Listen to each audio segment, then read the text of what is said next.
a very limited subset of what educational experience was. So here was that, where education was clearly being seen as limited, universities were being shut down by political activists, rather than the universities saying, we should include social activism as part of the curriculum if that's what everyone is interested in.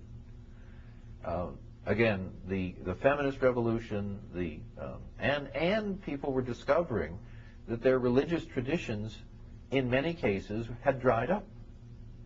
That they were not getting the experience of being closer to their divine inner nature by going through the church, mosque, synagogue that they'd been brought up in.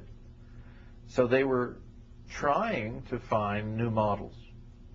Or, when they were a little more serious as students, finding out within their own tradition there were models available that had either been kind of tossed out or suppressed. That was the ferment. And then sprinkled over that were psychedelic drugs. And psychedelic drugs gave people, if they gave them nothing else, an experience that said the particular cognitive structures that they had thought were defining the world were defining a subset of the world. At the same time, as another part of the ferment, the translations of major Eastern texts were beginning to appear.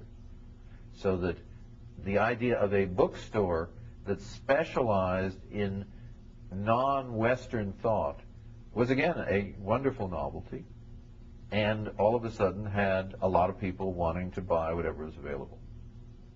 So you had the kind of Eastern sophisticated practices and the beginning of teachers. You had the kind of psychedelic breakdown of the conventional order. You had also birth control. For the first time in the history of humanity, women had something to say about their own pregnancy. And this was now before we had learned that birth control pills had long-term negative effects. They had short-term, extraordinarily positive effects as far as women were concerned, which is they could be as free sexually as they wished and as safe sexually as they wished, rather than dependent on men. You add that in, where you have very casual and easy sexual happening. You have very easy ways to have profound mystical experiences. You have the breakdown of the kind of disapproval of conventional institutions. And then the background, you have a war that was ultimately seen to be extraordinarily inappropriate and unjust. So that was the ferment in which psychology found itself. And we were at, kind of, if you imagine the bubbles coming off of this stew, we were riding the bubbles. We were not outlaws, but we were not, the center of the culture was the least interesting place to go. And none of us were very interested in being there.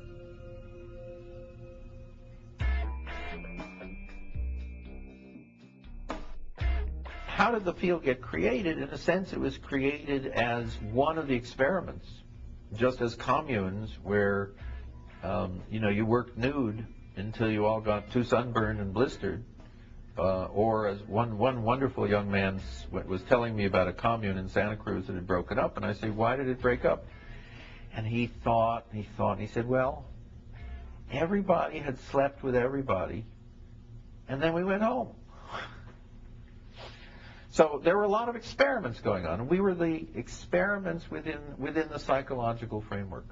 So the way the school was invented, and Bob has spoken of this, is we had not the faintest intention of setting up a school. But we did think about what a real education would have been like had we been able to go to an education, a place of genuinely, in that case, higher or at least high education. And between us, we invented a model that was simply what people who don't want to write a textbook do to amuse themselves. And then we put it out in a little newsletter, and people wrote in and said, where's the school? And that was really Bob's problem from that point on. I was very happy to help.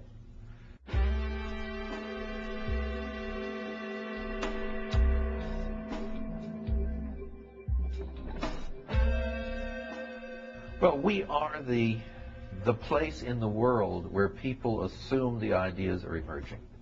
So we're really the fountainhead. And I've spent a lot of time with both the Japanese transpersonal and a lot of the European transpersonal people, being invited to conferences, helping set things up, and so forth. And the feeling is that they look to us for what is the direction of the field, because we're the only institution solely devoted to transpersonal. We have no other agenda, and therefore our students have not much more agendas. Their publications and their workshops are what is moving the field. So, and our faculty tend to be more and more pulled in from having had an education usually within a major spiritual tradition and a conventional psychological tradition. So then that's our function, is we are the non-proselytizing active center of it all, because we in no way make much of an effort to reach out to all these other parts of the world. So we don't treat ourselves as the international center that we actually are in everyone's minds. And what I've said is we are extraordinarily well known worldwide. We are less well known in the United States. We are less well known in California. And in Palo Alto, we are not well known at all. This is not to our credit. The original model of transpersonal education, as Bob and Jim would have it, and since no one else was doing it, we were allowed to be the inventors, was an education that was equally interested in one's emotional learning, one's physical learning, that the body actually mattered, intellectual learning, which is what we all conventionally know as graduate education, and the fourth component was to be of service, which translates as, if what you're learning isn't useful to anyone else, perhaps we shouldn't be pushing you in that direction. There's one contribution that most people don't know to the world of philosophy is called pragmatism. It was a philosophical movement. We all just think that's the way things are, and Americans are pragmatic and practical. Well, we actually took it seriously and said, as that fourth component, are you of any use? And our theory was that if you were trained at the level of emotional maturity so that you might be a gifted therapist, if you were trained at the level of physical capacity so that you could be a black belt in a martial art or be a therapist in a physical discipline such as Feldenkrais work or yoga, and I'm just thinking of things our graduates have done, and intellectually that you could be the equivalent in terms of being able to teach, research, publish, think, and talk to someone from Stanford or Dartmouth or Brown. And you had this awareness that you were more than your personality, and that one of the things that was necessary for you to do was to see if you could be of service to someone, which might have meant being an educational researcher in an arcane area. This was not about social justice. It was about being useful, being valued because you had high-level skills, emotional, physical, and intellectual. And so that was the model. And that's very attractive. And having come from places where it's not unfair to say that most psychology departments basically say you are allowed to work with your whole body from the eyebrows up, and that don't talk about the rest of it. And so that's obviously, and the way I'm putting it, is a very silly model. However, in the conventional academic world, the body is really divided up between departments. As at one point in my design engineering world, we put in a course on how to be a college professor, meaning how to teach. Here we're turning out all these people with great research skills who are going to make their living actually teaching. And one of the things that happened as soon as we offered a course on how to be a good college teacher, the education department rushed over and tried to shut us down. And we said, all these lovely design engineers that I was with, We said, are you teaching it? And they said, no. And we said, one of those 7 words that you can't say on radio or television, off. Because it seemed to us, that's the same model in a sense we have here. Is what do you want out of your life? And you want to have a full being. You don't want to neglect some major part of you. It's as if we say, well, we're only teaching people's right arms.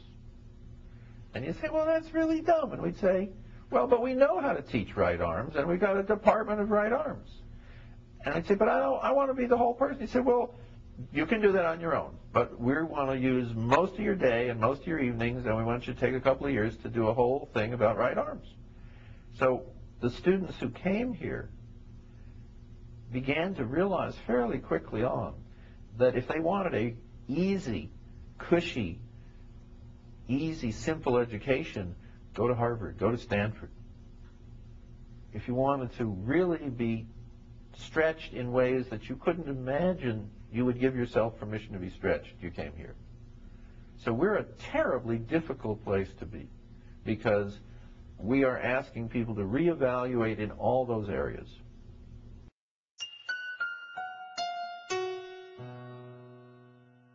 Transpersonal psychology really is, and we've thought about talking about it this way, it's world psychology.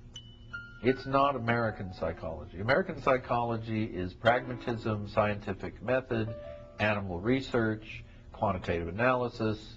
The major contribution of American psychology has been called cognitive or behavioral. So if you go to Europe, I was in Portugal a couple of years ago, invited by students, not by faculty. And the faculty at the University of Portugal was divided between the Freudians who thought the behaviorists were trash and the behaviorists who knew the Freudians were trash. That's extreme, but that's very often what you see in psychology departments around the world.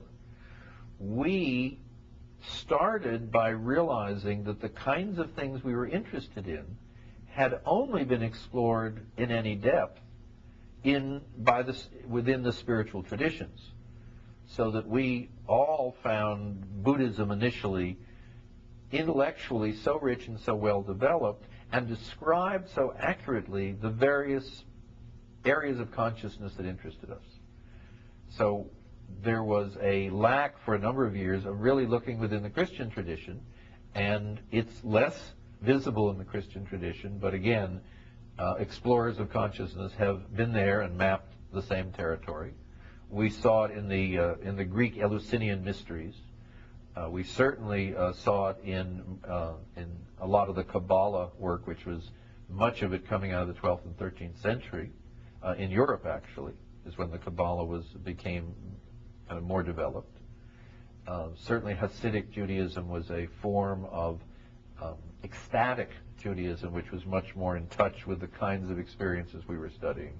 So what we found is that transpersonal was sucking in an enormous amount of Eastern understanding of how personality was, and that we were seeing, again, in Hinduism, both in the physical practices which were designed, yoga is designed to allow energy to pass through the body without harming the body. That's the fundamental value that yoga was created for. It was not created so that you would get more flexible knees and be able to sit in funny postures. It was created so that the energy which can move up and down the spine, causing intense altered states of consciousness, could be done without harming the body.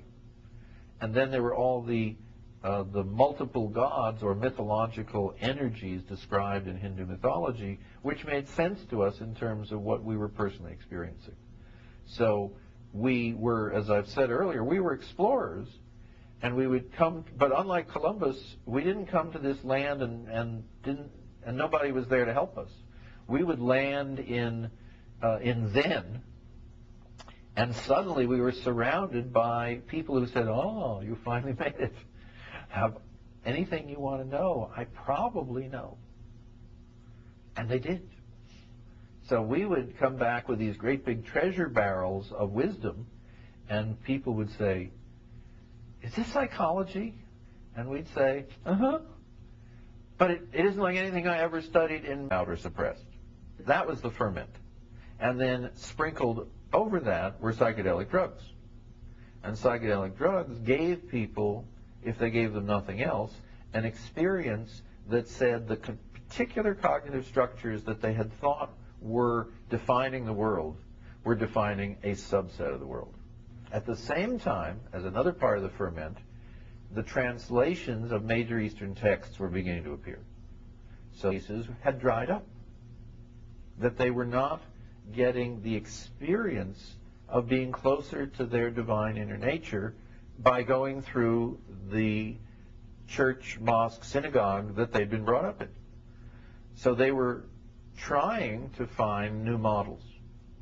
Or, when they were a little more serious as students, finding out within their own tradition there were models available that had either been kind of tossed out. That the idea of a bookstore that specialized in non-Western thought was, again, a wonderful novelty, and all of a sudden had a lot of people wanting to buy whatever was available. So you had the kind of Eastern sophisticated practices and the beginning of teachers. You had the kind of psychedelic breakdown of the conventional order. You had also birth control. For the first time in the history of humanity, women had something to say about their own pregnancy. And this was now before we had learned that birth control pills had long-term negative effects. They had short-term, extraordinarily positive effects as far as women were concerned, which is they could be as free sexually as they wished and as safe sexually as they wished, rather than dependent on men. It's a very limited subset of what educational experience was. So here was that, where education was clearly being seen as limited, universities were being shut down by political activists, rather than the universities saying, we should include social activism as part of the curriculum if that's what everyone is interested in. Again, the feminist revolution, and people were discovering that their religious traditions, in many cases,